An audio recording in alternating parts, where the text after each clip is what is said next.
Let me take you on a journey of unconventional success in the laundry business. I chose a different path than most laundry owners, opting to start a pickup and delivery (PUD) service with a drop store. What made this route so appealing was the significantly lower cost of entry compared to buying or starting a laundromat from scratch. You see, purchasing an existing laundromat could easily set you back 6 figures or more.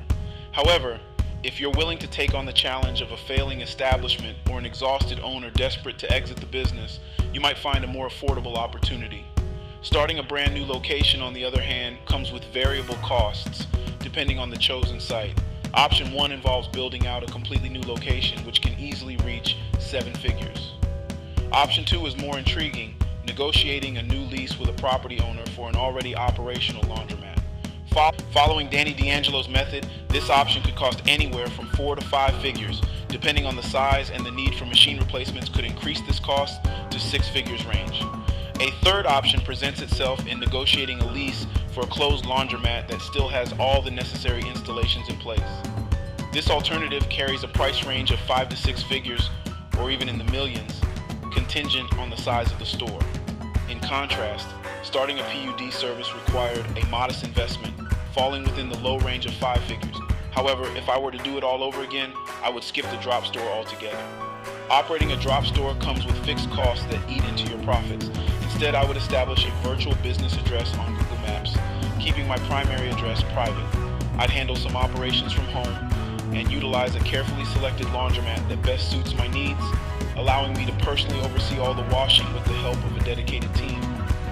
Another option would involve negotiating a wholesale deal with the laundromat and simply dropping off ticketed orders for them to handle. Of course, a designated space at home would still be essential for creating tickets and organizing finished orders. By adopting either of these two alternatives, considerable savings can be achieved while simultaneously building your brand and increasing awareness in your target market. However, it's important to note that regardless of the method chosen, a substantial amount of capital is still required to market the business effectively. This expense represents the primary area where costs can accumulate. Remember, as a newly established business, you're starting from scratch, and few people are aware of your existence. Prioritizing a marketing budget for both online and offline local advertising is crucial in the initial months. As of 2023, online clicks for keywords like laundry, pickup, or delivery can cost as much as $3 per click and beyond.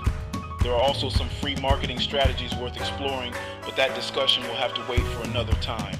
All things considered, the cost of getting your PUD service up and running is significantly lower compared to buying a laundromat or opening a new store. However, before embarking on the path of PUD, thorough research is imperative. By doing your due diligence, you're guaranteed to gain a better understanding of where your business needs to be positioned for success.